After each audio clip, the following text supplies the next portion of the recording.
हरि ओम श्री गणेशाय नमः। ओम नमः शिवाय। श्री शिव महापुराण षोडशो अध्याय। देवताओं का स्वर्ग से पलायन और विष्णु का जलंधर से युद्ध। सनत कुमार बोले, जब इंद्रादि देवताओं ने वहां पर भी उस दैत्य को आता हुआ देखा तो भयभीत हो कांपते हुए वहां से भी एक ही साथ भाग खड़े हुए। वे प्रजापति को आगे कर वैकुंठ लोक को गए। फिर प्रजापति सहित सभी देवता प्रणाम कर स्तुति करने लगे।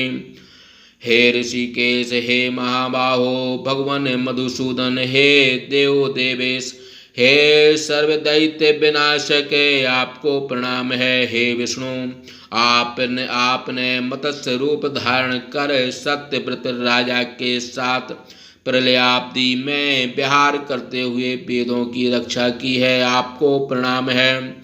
समुद्र मंथन काल में देवताओं को समुद्र मंथन का उद्योग करते देख आपने क्रोम रूप धारण कर मंदराचल पर्वत को धारण किया, अतः आपको नमस्कार है।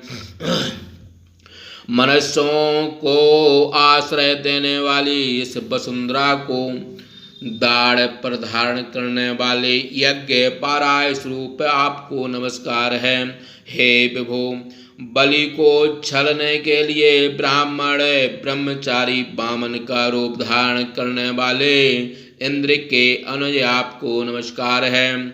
क्षत्रियों के छत्र का अंत कर माता का हित करने वाले और क्रोध के आसज्जनों का नाश करने वाले परशुराम के रूप में अवतार धारण करने वाले आपको नमस्कार है।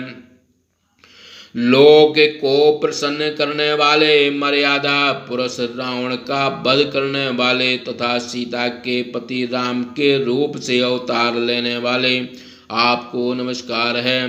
गूढ़ ज्ञान का उपदेश करने वाले, राधा से विहार करने वाले तथा नाना लीला करने वाले कृष्ण रूपधारी भगवान विष्णु को नमस्कार है।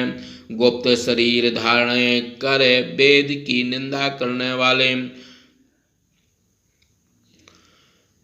योगाचार्य जैन एवं बुद्ध रूप धारण करने वाले आप लक्ष्मीपति को नमस्कार है। संदर्भ संस्थापन हेतु मलेच्छों का विनाश करने वाले अनंत शक्ति संपन्न कलक रूप धारण करने वाले आपको नमस्कार है।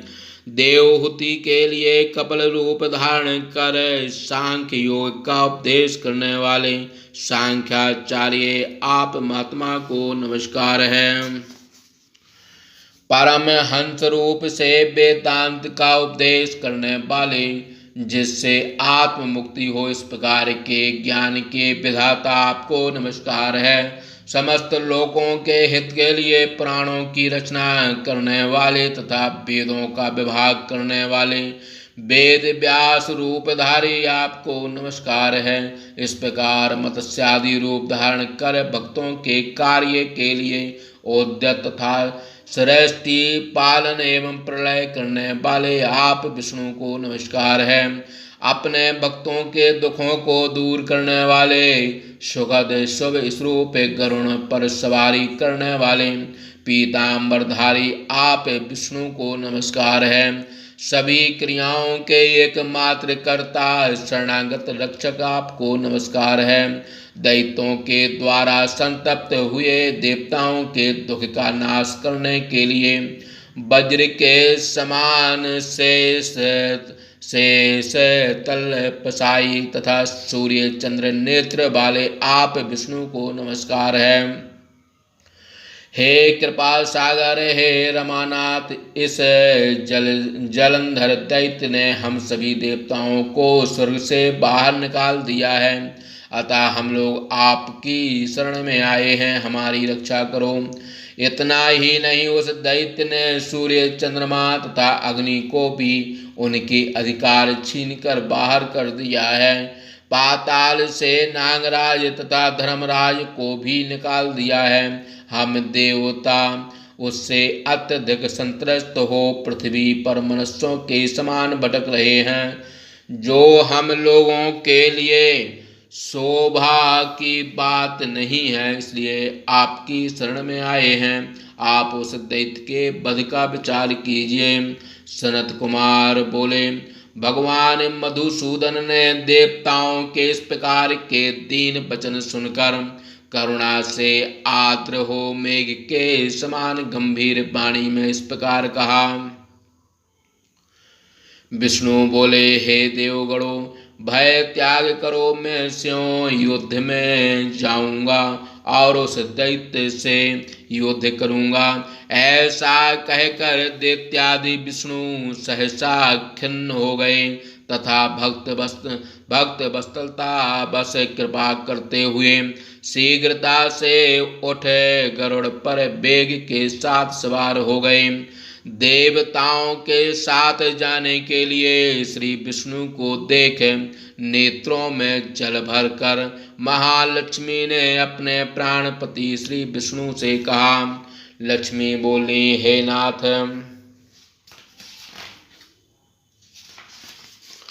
हे नाथ, यदि मैं आपकी प्राण बल्लवा हूँ और आप में भक्ति रखती हूँ, तो हे कृपानाथ, मेरे भाई का वध आप क्यों करते हैं? विष्णु बोले, मैं उस जलंधर दैत्य के साथ अपना पराक्रम अवश्य प्रकट करूंगा। इन देवताओं ने मेरी स्तुति की है, अतः मैं शीघ्र ही युद्ध में जाऊंगा। किंतु रुद्रांश से उत्पन्न होने के कारण ब्रह्मा के वरदान से तथा तुम्हारी उसके ऊपर प्रीति होने से मैं अपने हाथ से जलंधर का वध नहीं करूंगा। सनत कुमार बोले, यह कहकर भगवान विष्णु शंख चक्र गदा तथा तलवार हाथ में लेकर गरुड़ पर सवार हो गए और बड़े वेग के साथ इंद्रादि देवताओं को साथ ले रणभूमि की ओर चल दिए। फिर शीघ्र ही जलंधर के समीप पहुँचे। उस समय विष्णु के तेज से दर्पित हुए देवगण सिंहनाद करने लगे।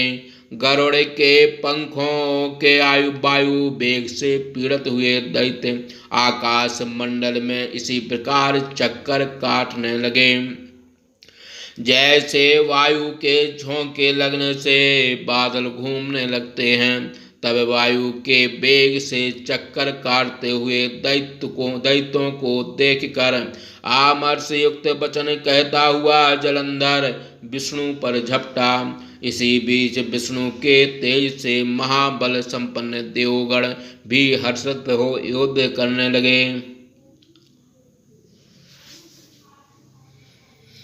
देवताओं की सेना को युद्ध के लिए उपस्थित देख जलंधर ने युद्ध में दुर्मद दैत्यों को आज्ञा दी। जलंधर बोला, हे श्रेष्ठ दैत्यों, तुम लोग इस दुस्तर युद्ध को करो। ये इंद्रादि देवता जो पहले डरपोक थे अब प्रबल दिखाई पड़ रहे हैं।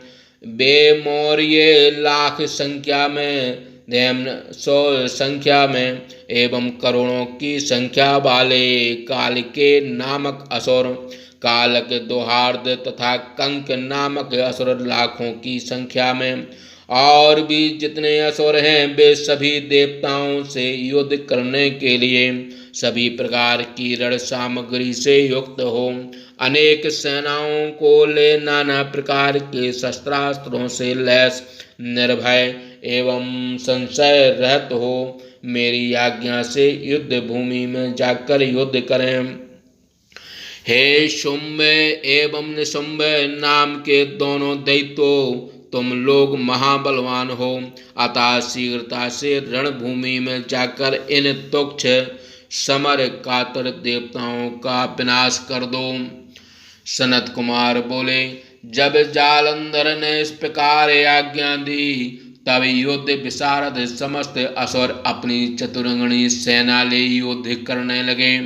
वे गदा, तीक्ष्ण बाण, शूल, पाटस, तोमर, फरसा और शूल आदि अस्त्रों से एक दूसरे पर प्रहार करने लगे। इसी प्रकार वे अपने बल के अनुसार अनेक प्रकार के अस्त्रों से शत्रुओं पर प्रहार करने लगे। महाबलवान देवता लोग जो विष्णु का बल प्राप्त कर अहंकार में भरे हुए थे, वे तीक्ष्ण बाणों से युद्ध करते हुए सिंहनाद करने लगे। कोई तीक्ष्ण बाणों से, कोई मुसल से, कोई तोमर से, कोई फर्श से एवं त्रिशूल से एक दूसरे पर प्रहार करने लगे। इस प्रकार देवदानों में महाभयंकर संग्राम छिड़ गया, जिसे देखकर मुनि एवं सिद्धगण भयभीत हो गए।